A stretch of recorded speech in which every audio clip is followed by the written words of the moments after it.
I am Sophia Money Coots, daughter of Crispin James Allen Neville Money Coots, 9th Baron of Latimer of the Coots family who founded the private bank and also founded money. It is in our name.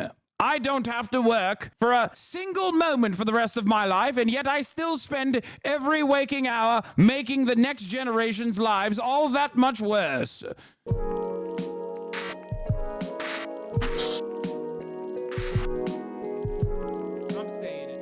All right, let's talk about Jesse Waters. Jesse Jebediah Waters. He went on Patrick Bet-Davis' show to be value-tained. And let me tell you something, okay? I was value-tained. I wonder if he was value-tained as well. Turns out Jesse Waters is not able to do math and thought that $20 an hour at McDonald's was 6 figures as far as a salary goes. If you're making $20 an hour to work at a fast food restaurant, right? Is that 6 figures? Are you making? No, making 40 grand. 50. That's awesome. Yeah, dude. 6 figs, baby. That's what happens when you have a liberal arts graduate that went to like a 17-person university that was filled to the brim with like senator children. You know what I mean?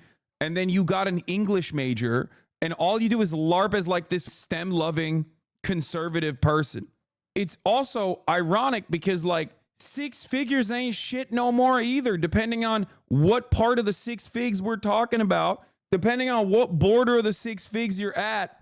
And also on top of that, where you live. It's crazy to think, it's crazy to say this because I know there's going to be a lot of chatters in here who live in the Midwest right now who are going to be like, what do you mean? What do you mean? It's like, that's a lot of money. It's like, no, dude, if you live in San Francisco, if you live in Los Angeles, if you live in New York, if you live in Austin, Texas, if you live in so many of these other places, like 100 grand is going to let you skirt. You're going to be fine. You're going to be comfortable, but you ain't putting any cash away for a home purchase or anything like that. Whereas like, I feel like you should be able to do that. You know what I mean? That's 100,000 whole dollars, man. It makes no sense that you can make $100,000 and like everything around you is so goddamn expensive that you're still not saving money for a house. Like what the fuck is happening? It's so busted, dude. Cities are so goddamn busted and it's almost entirely related to rent prices. Okay. Almost entirely. This whole like, oh yeah, 1/3 of your salary goes to your rent shit. 1/3 of your salary. How about half your salary? It's very, very, very, very frustrating. But hey, guess what, dude? That shit sucks. But you know what else sucks? There's a Twitch streamer out there who tells you that at the top of the hour, there's a 3-minute ad break. And honestly, that's way worse. Because if you no longer want to see those ads, all you need to do is subscribe. And that's $5, man. That's another purchase. But fear not, for free, you can get a Twitch Prime. By connecting your Amazon Prime account to your Twitch account, you can get 1 free Prime subscription a month.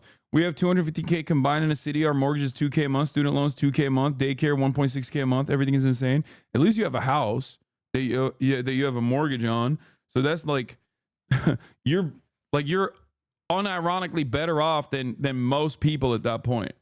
Place like California, we got California State, which has a lot of low income places, right? Across the board, that's 40%. Or wait, is that Los Angeles? 40% of Los Angelinos or 40% of Californians, I believe, they own their own homes. 45% home ownership in California. 45. We're talking Bakersfield and shit, okay? Like not just Los Angeles, okay? We are talking about the entire state of California and only 45%. That is so goddamn low, dude. That's crazy. I don't even know what Los Angeles County looks like. Let's look at home ownership rate in Los Angeles. 30. Wait, what? What is this? Wait, what? Oh, no. Owner-occupied housing as of 2018 is also 46%. It's the same. I thought it was 33. Foreign-born persons percentage is 33%. Why did that come up? That's weird, man. First thing that comes up, I said home ownership rate in Los Angeles, and they're like, hey, how about how many foreigners live here? The census was like, did you mean how many foreigners live here? Let me tell you how many foreigners live here, okay? No shade, but imagine having to live in like Riverside and still having to rent. Yikes, bro. What? That you can't say no shade and then just shit on people like that, bro. That sucks across the board. There are plenty of people who do that. My point is the majority. You know what I mean? You're just shitting on the majority of people. I rent in Riverside. Florida resident, 400K house, combined household income, 150K. We barely break even every month just because of daycare costs. We're one social program away from actually being able to build savings again. Yeah, I mean, the list of countries, the country is always like fucked up. It's never that good. But there is one country, the countries suspiciously that thrive on like super high home ownership rates. Always Eastern Soviet bloc countries, former Soviet countries. Don't know what that's about. Don't know what's going on there. Kind of weird, dude. Socialism bad. This goes against that narrative. I don't like that. It's like either countries that are currently exhibiting socialist tendencies and leanings, or countries that were formerly socialist. Very fucked up, dude. And then you look at the United States of America and it's like 45%. Kazakhstan on top, baby. Better street view than Macau now as well. Cinecell's Malding. Giga Kazakh smiling. Yeah, Kazakhstan is awesome. You really have to see the South Korean election night coverage graphics? Sure. The best part of South Korean election night are the graphics. I make $100,000 and live on the subway line. Wait, what? I make $100,000 and I live on the subway line in Toronto and I have no problems. My uncle gave me his house though. I like that you just talked about how you eliminated the single largest problem in the equation, which I was just talking about. He's like, yeah, dog, I don't get it. I inherited a house. I don't understand what's going on here. It's weird. What's the big deal? I have a house that I inherited. Yeah. Everyone I know in Romania is a homeowner, and it's still possible to put a down payment with wedding money. It's getting increasingly harder, though. I wonder why. Certainly nothing to do with increasing neoliberal bullshit economic policies. Yeah. What? No, I will eat it later. Bro, it's just turned 12. What do you mean? Who eats lunch at 12? What are you, 75 years old? Bro, eating lunch at noon is like the most 75-year-old tendency you have. Like, it's literally 12 on the dot, and you're like, did you eat lunch yet? That's insane. Noon is lunchtime, bro. No shot, dude. I've always been a late luncher. Always. You know what I'll tell you? I'll tell you what. Bro, the majority of Americans eat lunch at noon. No, not me. I've never been a 12 luncher. I've always been a late luncher. I think it's better to stay hungry for later in the day, in my opinion. Keeps me going. Sigma grind set, baby. Not something to brag about. A pool day with some sandwiches makes a new lunch really great, though. Yeah. I also don't eat breakfast, though. That's the other thing. Lunch breaks for 9 to 5 jobs are around noon. No, I know. That was actually an out of touch moment for me, because I think when you're working a regular 9 to 5 and you hate your life, which many do, I remember being very excited at the prospect of eating my feelings as quickly as I possibly could. I was like, when the f is it 12? Okay. That's like, you knock off at least an hour and a half off that. Okay. Now you have eaten away at an hour and a half from your exit time. So that's pretty good. You know what I mean? And then after, there's a gestation period. You know what I mean? You went out, you had lunch, and then you're like a little bit chiller too. You got to maybe take a bathroom break at a certain point. Hour and a half is generous. Okay. Well, I don't remember. It probably wasn't an hour and a half, but you make it work. You make it work. Score a nap in your car. No, you can't do that. Bro, I get 30 minutes? 30 minutes? Okay, dude, that's crazy. Okay, thank God I live in California. Jesus Christ, dude. Don't say out of touch. Oh my God. 30 minutes is insane, bro. Y'all need a union, dude. Y'all need a union. Oh my God. All of you need to get unionized immediately. ASAP, pronto. 30 minutes is crazy. Illinois, the law is an hour of lunch. Yes, 30 minutes for 8 hours and 15 minutes twice that. People usually bundle into a full hour. Chris Rock was shitting on 30-minute lunches 20 years ago. Dude, this is why all of those like gay French TikTokers make fun of us when they're like, or Italian TikTokers make fun of us when they're like, day in the life of an American worker. And it's like a guy eating lunch quickly at his desk. God, I could fix wagey lunches better by making it so that any calories consumed while sitting in your car do not count. Towels are look in the closet, like next under the TV to the left. There needs to be some towels there. When I worked at Albertsons in SoCal, we got an hour lunch, but had to make it up. So we worked 9-hour shifts. That's crazy. Bro, I'm a SoCal painter and only get 30 minutes of lunch. I think that should be illegal. Okay, I'm running on a campaign. Folks, I'm running on a campaign that is hour-long lunches that you can kind of bundle into an hour and 30, and then another 10 to 15 minutes of pooping afterwards as well. Obviously, you got to take a little bit of break, like come back, show up to work, you know what I mean? And then you take a shit. But like, honestly, it's unimaginable. The f are you doing with towels under the TV? Brother, it is for the pool. He's asking where the pool towels are. I recently learned there's a minimum wage salary earners exempt employees in California. Want to know how I learned that? I asked for a raise and was denied, but then I told I'd get a raise to $70K a year because it's minimum. You know, only get 30 minutes lunch and I have to work 8 to 4:30 to make it up. Yeah, I hate that. Like, we shit on Spanish people a lot, right? Like, or Italians a lot, but they're right, dude. Why the f are you working all goddamn day? Did you get more than 30 minutes for lunch at TYT? Because I don't. I think your uncle gives me 30 minutes for lunch. Wait, does he? I feel like we definitely extended that, but we did eat at the table a lot. Like, I mean, I ate at my desk for the most part, but like we would go out to get lunch, and that process probably took a little bit longer than 30 minutes, I think. Things might have changed. You are so far gone, man. Things might have changed, to be honest, because like it was pretty lax. I mean, when I worked there, you should steal all the time you can, though. Let's be real. To be fair, we have a show to make, so we're kind of restricted in that sense. Once I was working for a job during the summer, always felt bad taking the small 15 minutes break since the other person working with me had to cover my workload. People need to stop shitting on Hasanabi for this. He's a very hard worker. He doesn't take breaks to eat. He just does it right in front of the camera. Be more like Hasan. Yeah, that's true. I work way harder than you guys. As you know, I eat lunch on camera and then everybody yells at me for doing so. Most companies are lax. Just make the numbers add up correctly on payroll and a company doesn't give a fuck. Yeah, I don't think anybody's like timing you. This attorney does great short bids on California labor laws. Staffing shortages are not the fault of the employee. I work in healthcare where this is misunderstood constantly. I have to eat, bro. I need water. Yeah. Yes, they are. They are. They have clocking machines. No, I'm talking about TYT. If they started clocking motherfuckers, that's crazy. All managers do is time people. No, I'm talking to the one chatter that was at TYT, that works at TYT, unless they also changed that too. But they don't clock you, or they didn't at the time that I worked there. Yeah, you guys got reverse one guide. That's a lie. My boss times everyone on breaks and writes them up. That's insane. Oh my God. Freak. Like, I feel like most production companies are pretty chill because as long as you get the show out, who cares? Yeah, I think that's the benefit for sure. I worked 20 times harder waiting tables than I did in construction, like to the point I had to learn how to slow down and work less on job sites. Yeah. I had an employer pay me $80K, but I worked like 30 hours overtime, but was exempt, so no extra money, and I had to give 1 month notice. Careful, shitty contract, folks. 1v1 me, you're getting clocked. Anyway, my point is there needs to be a better process.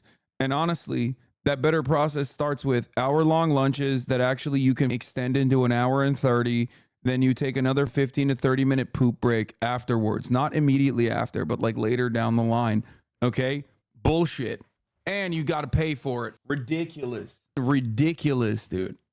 Why do people accept these jobs? Find another one. Yeah, that's what I say. I say, why take these shitty jobs, huh? Find another one. It's called freedom and capitalism. Duh. We lose break time when we're required to clock to use the bathroom. Wait, what? Oh my God. Clocking to use the bathroom seems straight dystopian. Dude, it's been like years at this point. It's been at least 4 to 5 years since I've been in like a serious work environment. And even the serious work environment that I was in was like still production facing. So it was definitely not as serious. But if you're clocking to take a shit, that's insane. Hasan, you have been out of the workforce. Is that typical? I'm asking. I'm genuinely asking. I don't know. Working at a state school in New Jersey, I get 1 hour unpaid break between 2 15-minute unpaid breaks. Thank God for the CWA. Dude, clocking your bathroom breaks is psychotic, and I'm almost certain it's a violation of like a litany of privacy laws that exist for the average citizen. I mean, that's like the only place I know about it where they do that is time off task in Amazon distribution facilities. I didn't realize that like if you're working at a goddamn white collar job in New York as like a marketing executive or something, they're like clocking your piss. That's insane. Unless you're working at a call center or an Amazon distribution facility, I feel like that's wild. Every single call center is time off task for your bathroom breaks. Call center monitors your queue status. You have to be in break auxiliary in order not to get calls. Ay, ay, ay. Oh, every day. Not sure why everyone's mad at you. You're explaining how labor in this country is fucked and we're literally agreeing with you. No one is mad. I don't think anyone is mad at me. I've already recognized that I'm saying that like my situation was shitty. And even then it's infinitely better. And it was infinitely more lax than like obviously plenty of other chatters and their personal experiences. I'm also recognizing that like it's been a while, even with the lax standards that I had. It's been a while since I've been in the professional work place working for somebody else. So I don't know if things have gotten progressively worse over the course of the past like 4 or 5 years, especially for the average Joe. And I'm also simultaneously asking if this experience is like commonplace as far as Hasan, you were spreading false information. Amazon can't legally fault you for using the bathroom. They will do investigation for time off task. You're kidding, right? Lots of states with right to work laws do this since they can skirt the law and break the rules. Yeah. I think it's crazy. Stupid question. You started a union with your benefits will be good. I may get hired soon and benefits are great, but I want to make sure I keep them and they're fair. Wait, what? I feel like AI and mass surveillance is going to make this process so much worse, by the way. Why wouldn't they literally monitor your piss and the artificial intelligence bot manager just straight up like a robot just tells you like psst, tells the enforcer / manager, the human being, that you are you are AFK, like the keystroke trackers that these computers have now for work from homers. They just have that both on your desk and they also accompany that with your piss time tracking. And then your labor enforcer manager comes over and is like, where are you? Why did you? It says here, the machine has told me that you took a piss for approximately 3 minutes and 55 seconds. I tracked. The machine has also told me that your actual travel time to the bathroom from your desk is approximately 1 minute. So was this a number 1 or a number 2? Because I'm going to be putting this in the spreadsheet. Because if you did a number 2 instead of a number 1, well, honestly, you have to make sure that you wipe faster. It's just funny to think about because like that's what chat does to me. But that's why I've always said that service sector employees should have the right to be able to ban people just like I do. It would make their workplaces much better. If someone lords over you, like a small business tyrant comes in, you just have the capacity to banish them. Think about that. You immediately would see like, I would say like a 45% improvement on your workplace conditions. If in the service sector, you could just like banish them with one click. You know what I mean? And you could do that to your manager too, obviously. Like, cause I have these little micromanagers in here who talk shit. Imagine you could banish your manager with a consensus vote. You get together and you're like, hey, we've all decided that you're going to the shadow realm because you keep timing our poops. That'd be sick. Oh, the dream. Anyway, when I was a supervisor, I was able to ban people and my crew loved it, made better. Being a work from home, 1099 workers, somehow both a blessing and a curse. Yeah. When I deliver Amazon packages, they trained us to piss in bottles in the back of the van because stopping places takes too much time. I don't know what people with no penis did.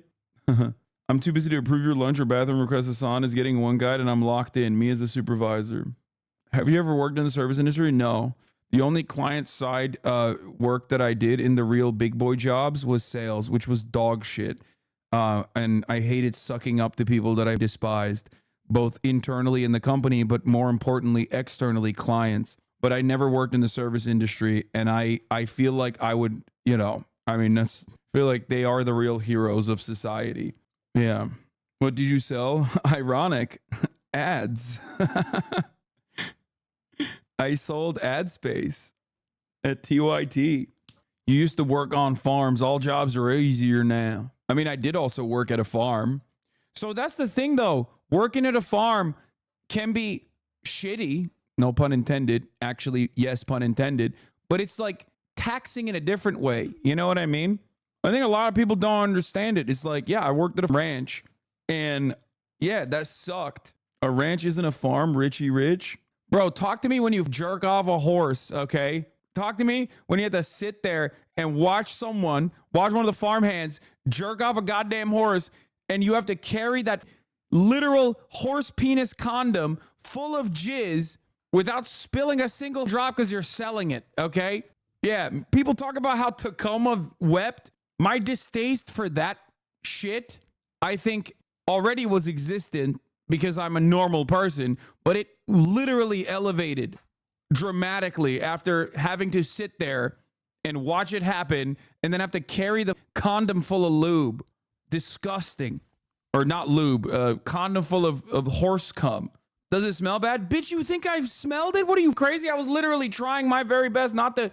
Let me tell you something, okay? Have you ever been in a situation where you're involved in a situation, but like in your mind, you're in the mind palace where you're thinking like physically, spiritually, you are like as far removed from it as possible in your mind?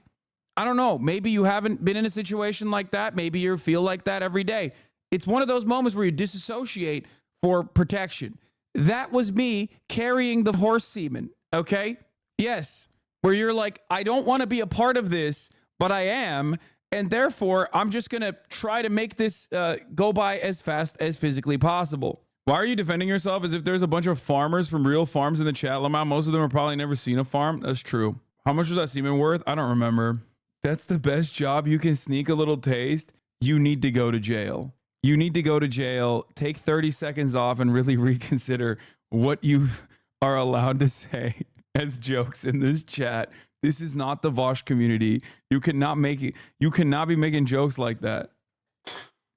Anyway, it's funny because we like we just started off in the first 20 seconds talking about Jesse Waters and how out of touch he is for being a dumb. We talked about how shitty housing is. We talked about how that plays a major role in making people's living conditions worse overall, especially in big cities. We talked about how shitty workplace conditions are and lunch breaks, and it got all the way to horse semen.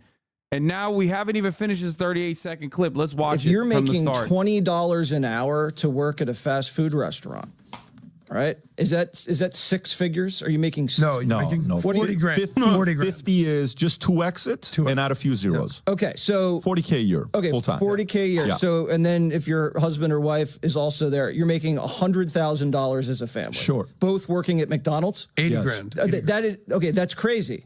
That is crazy, because that job really doesn't require much. So That's insane. What does your job require, you asshole? You don't do anything. You just sit there, sexually harass the staffers, and just read whatever your producers wrote on a teleprompter, you donkey. Dude, see, this is the problem, okay? I'm out of touch. I am out of touch.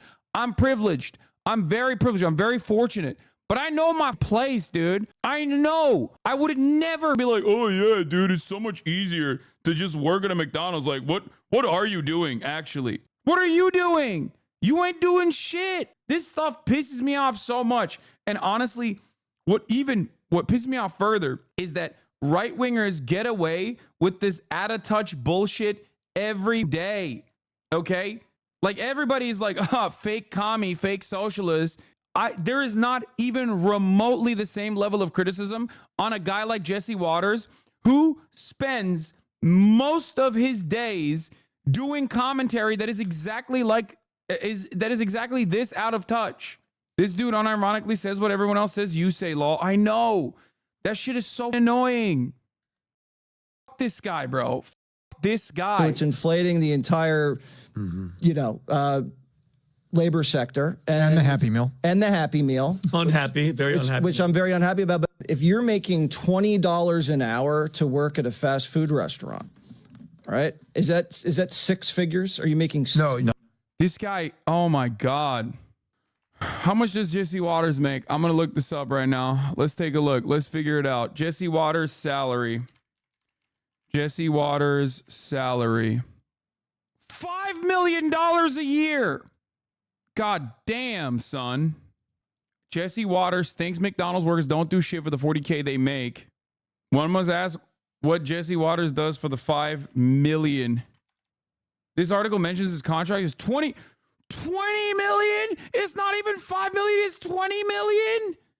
No.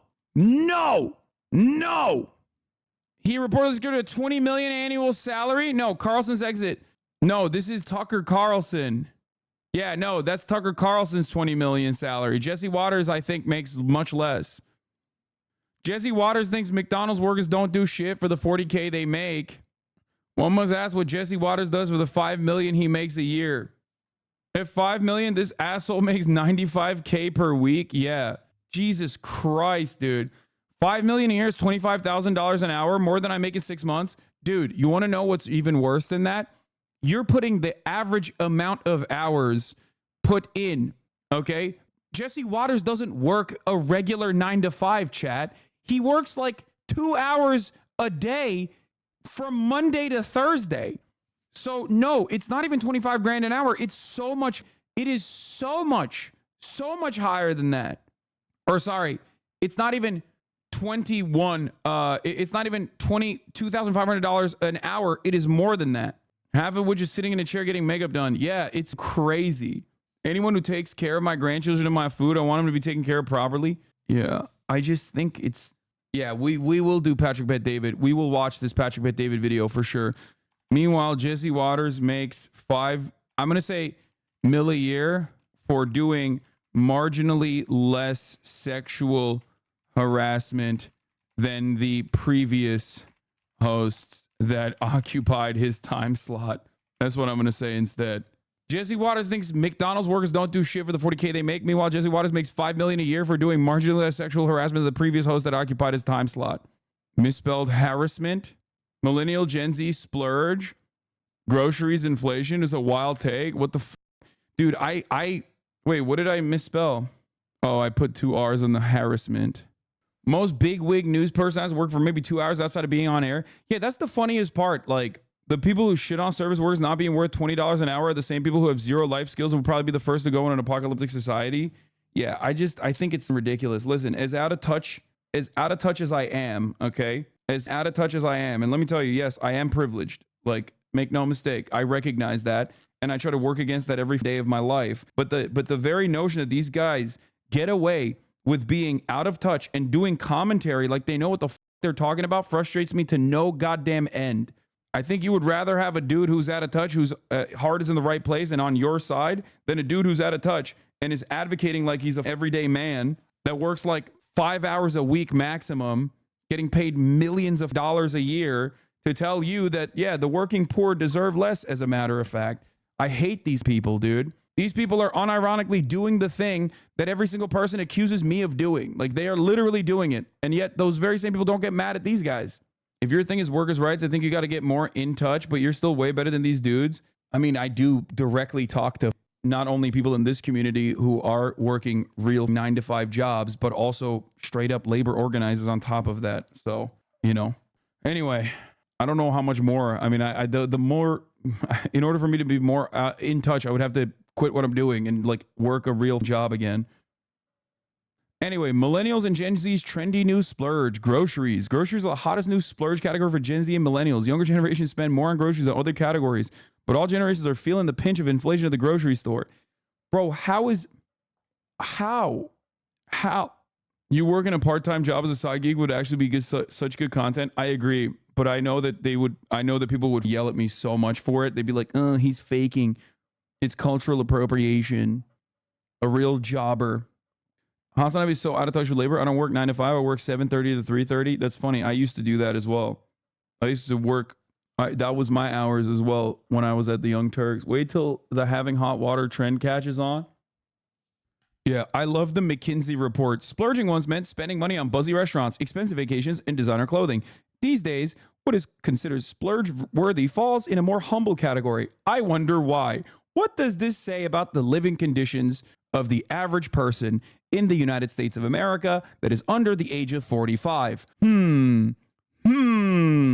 Yeah, groceries are shaping up to be a top spending priority for younger generations. A February report from McKinsey & Company found the firm asked over 4,000 people from baby boomers to Gen Zers about the categories they intend to splurge on this year. Groceries ranked the highest for millennials and Gen Zers, outpacing restaurants, bars, travel, beauty, and personal care. Oh my God, dude. This is crazy, bro. This is an alarm, okay? This is like ding, ding, ding, ding, ding. Situation is untenable. Hello? It's really fucked up. Hey, man, I'm splurging on my rent this year, dog. Why? Not because I'm moving up. Not because I've moved into a new apartment. No, it's the same apartment. It's just the price of rent went up. So I'm splurging, big dog. You know what I'm saying? Hey, guys, don't forget to splurge on running water this year, okay? Don't forget to splurge on running hot water. Guys, I love splurging on shelter. What am I splurging on? Oh, nothing. Just toast and eggs and chicken. Big spender over here. Whoa, big money bags. You guys are a bad presidency to be a third world country. Wait, what?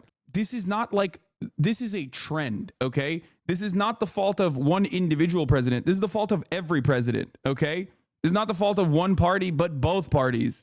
This is just the fault of the structures that we exist under. When are we? Millennials are also becoming parents, which means they spend more on themselves, their partners, and their children. It's a notable shift from 2018, where older generations like baby boomers and Gen Xers still spent more on groceries than millennials. Gen Z, meanwhile, said they often choose high-quality snacks and beverages. Oh, my God. Oh, my God.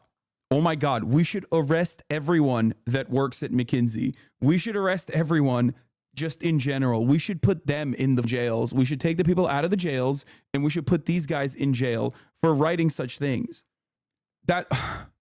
This is the avocado toast for the Gen Zers, bro. Which also ironically features millennials as well in the process, because millennials are just as cooked as the Gen Zers are as far as their dire economic circumstances. Oh my God, to the lulag, all of you. I am old. I am a millennial. I'm 32 years old. I'm about to be 33. And let me tell you, back when I was your age and considered young in the primary demographic, closer to 18 than 35, the articles, such as this one, were millennials are eating too much avocado toast, and that is the reason why they can't buy homes. That's what they used to say. This is old lore for you Zoomers in here. If there are even any Zoomers in here, I'm assuming many of the Zoomers left or became old. So now they're no longer, now they're also feeling the heat. Yeah. Well, I guess this is an update in 2020. Now that millennials aren't buying avocado toast and lattes, can they afford a home? The answer is no. One 23-year-old Gen Zer told Business Insider that by text, he spends about $130 on groceries for a week and a half. Fancy sodas and drinks and random snacks at Trader Joe's account for the bulk of the bill. He also said he spends about $35 on protein bars. The success of the canned water brand Liquid Death is an example of young people's willingness to spend on flashy food and beverages. The brand shot up in valuation by $1.4 billion thanks to a recent round of funding, Forbes reported. Yeah, dude, they're buying Liquid Death. That's why. It's breaking the bank. Please, somebody please help me. I'm spending too much. Somebody help me budget. I'm spending too much on Liquid Death. I'm splurging on water. Flashy water. The healthy food and beverages, Liquid Death, the previous brand success comes from appeal to younger generations. The healthy food and beverage space has historically been a stable category filled with boring brands. This creates a lightning in a bottle moment for disruptive brands that know how to tap into culture and talk to Gen Z and digital natives. All generations are feeling a pinch of inflation at grocery stores and foods, and for goods and services in general. The story also misstated the findings in the Moody's report, which said the typical American household would need $445 more a month this year on goods and services, not just groceries. Oh. Gen Zers are an employer's worst nightmare. Yeah. Sophia, the daughter of Crispin James Allen Newell Money Coots. Okay, if you have names like this, if you have a name like this, it's over, okay? If your daddy has this many names, you are probably coming from a long line of aristocracy, okay? That's like only barons have this kind of naming convention. It's Tucker Carlson, by the way, ironically. You got money in your name, dude. 9th Baron Latimer. Oh my God, he literally is a baron of the Coots family who founded the private bank and granddaughter of Bill Dees, former editor of the Telegraph, hustled all hours to build her career at the Checks Note Telegraph. Bro, your name is Money Coots. Shut the fuck up. See yourself out of this conversation. Oh my God. Gen Z are an employer's nightmare. My 20s put them to shame. Like most of my peers, I hustled at all hours for my career. A far cry from this minimum effort generation and their lazy girl jobs. Boomers went to diners and mall shops every day and smoked a pack a day and they get mad at us for having a nice water every now and again. Yeah. Yeah. My father, the inventor of money. Yes, how devious. Hello. I am Sophia Money Coots, daughter of Crispin James Allen Neville Money Coots, 9th Baron of Latimer of the Coots family who founded the private bank and also founded money. It is in our name. I don't have to work for a single moment for the rest of my life, and yet I still spend every waking hour making the next generation's lives all that much worse. That's right. I hate Gen Z. They did not. They were not born into a family such as mine, with a last name like Money Coots. Have you heard of the phrase anti-hustle? Oh my God. I hate these people so much. No, I don't want to try the Telegraph for free, okay? I don't. I never want to try the Telegraph for free. Oh my God. There's old money, and then there's money so old it's mentioned in Bram Stoker's Dracula. She is of the latter. Oh my God. Bro, money wasn't called that before this family. That's how old they are. I was just joking. Her family was there when they invented vampires, bro. Like when vampires were being invented in fiction, her family was there being mentioned. Okay, maybe they did literally invent money. Please post. This is a YouTuber TikTok short us for having a nice water every now and again. Yeah. Yeah. My father, the inventor of money. Yes, how devious. Hello. I am Sophia Money Coots, daughter of Crispin James Allen Neville Money Coots, 9th Baron of Latimer of the Coots family who founded the private bank and also founded money. And they get mad. Is it money like 1,000 years ago on some kind of rock with a square on it? Yeah. Have you considered that maybe it's just coincidence that she got there on merit? Yes, dude. The merit being that she's really good at writing articles about how hard it is to be literally the stupidest, like how hard it is to be so unimaginably rich. So rich that it is diabolical. So rich that even like the greatest capitalist cuck will recognize that it is diabolical overall. Like, this is the kind of wealth that, like, even those who are like, oh, I'm gonna get my money up, I'm an entrepreneur, hustle culture, baby. Even those guys are like, nah, that shit is actually crazy. This is like pedophilia, Illuminati shit. So rich, the thing that makes you rich is named after you. I don't want to look how much their family is worth. It is the 8th oldest bank in the world. Her family invented the bank. That's insane. Her family founded the 8th oldest bank in the world. They literally did invent money. That's crazy. Bro, do people think that like this is a valid article to write? Do people not realize that like you can Google this shit? I was just joking. It turns out it's real. It turns out it's no, my God. Oh my God. It's a joke. It feels like a joke. It feels too stupid to be real. Yes, you simply came from money. What you fail to understand is that I am money. My last name. Holy shit. I genuinely don't want to know how much their family's worth, but I'm going to do it anyway, and it's going to make me have an aneurysm. I want to see. I do now. Now I want to see Coots family net worth. Wait, what is it? Coots with 2 T's. Coots. Ha ha. Ha. Ha. Ha. That Wikipedia page had it, actually, turns out. Where is it? Where is it? Mis-selling of the AIG fund. They got fined $6.3 million. Top right. Wait, is it there? Their total assets are 34 billion pounds. Then, Wait, hold on. That might be just the bank. That might be the bank's total assets. Coots is older than the Bank of England. That was in 2020 as well. Billionaires have really been raking it in since then. Yeah. It's a privately owned bank. Oh my God. Hold on. Look at her biography and the photo she included of a childhood journal entry she made. Today, my family and I went to the Gold Cup final of the polo. There was an Indian princess. We gave the cup to the winners. Early attempts at writing. But how do you know her family money helped her and not on her own merits? You're right. I'm actually being really harsh on this. Basically a princess. Basically a demigod. Yes, you're right. John Money, inventor of money, inventor of the 8th oldest bank in the planet, a bank that was founded in 1647. She did get there on her own merits. Don't forget the other part of the tweet that her grandfather was the managing editor of the paper she now works at. Ha ha ha. 1692. Ay, ay, ay. Her brother is literally a magician, lol.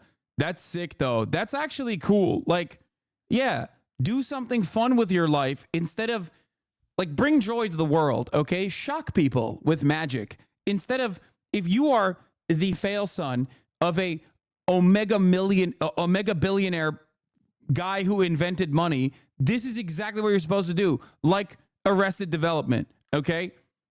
Like, that's what you're supposed to do. You're supposed to do this shit, not the other shit. What the fuck's wrong with you? Like, it's insane. It's insane that this is the situation you found yourself in, where you're like, you are literally one of the wealthiest people on the planet, and you spend every waking moment being like, how do I f over poor people even more? I don't get it. It is really funny because, like, this stuff, this existence is unironically what not even just my haters, but most people think is how I live. Like, I come from billionaire oligarchs with many trust funds that control what goes on in entire nations. And I've chosen to get a cushy job with my uncle, who is also an omega billionaire. And then I chose to do Twitch because, you know, my uncle paid everybody to watch me or some shit. I don't know. Oh, yeah. Look at this hypocrite, Hasan. One of my biggest fantasies is having people who write opinion pieces like this forced to work an 8-hour shift at McDonald's with their own audience as the customers. Yeah. Third paragraph on our bio is insane. Then, looking for an adventure, I went to work for a newspaper in Abu Dhabi, near Dubai, for the geographically challenged among us, called The National. I lived in the Gulf for 2 years, writing about its growing art, film, and fashion scene. And I interviewed a Backstreet Boy on the phone while sitting naked on my bed. I think it was Brian, because I had to fit him in between my shower and going out for supper. After that, I was back home in London to work for the Daily Mail's features desk. I wasn't a writer there, I was an editor. During the 2 years I worked for the paper, my favorite headlines were, "Is your shampoo making you fat?" and "The downside of beating cancer." I promise you, these were both genuine headlines. I feel like there's also, like, a lot of these magazines that just simply interview you or put you in the cover because you're rich. It's like, why? What has this person done? Like, why are... how are they on the covers of magazines? Like, it doesn't make any sense. I don't understand.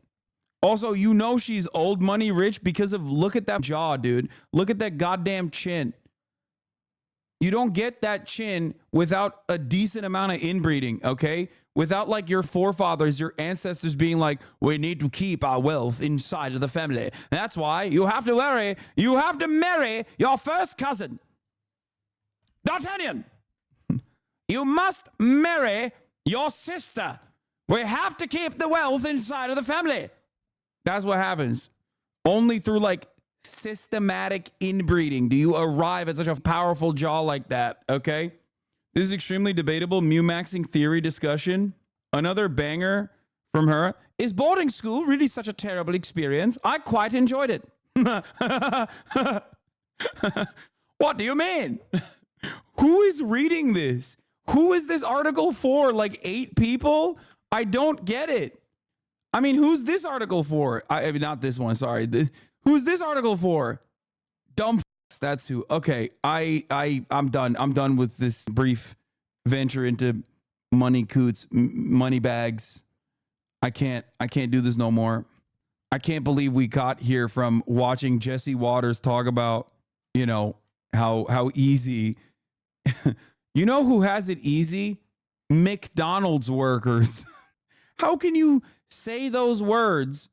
How can you have those words come out of your mouth in broad daylight, in public, in a room full of other people, and even the other used car salesmen are like looking at you like you're crazy? How can you say these words, dude? The words that no one should ever say. You know who has it easy? McDonald's workers is just the nuttiest thing. Stop sending me horsecock socialism. If you send it to me one more time, I am putting you on a goddamn rocket ship. Take an hour off.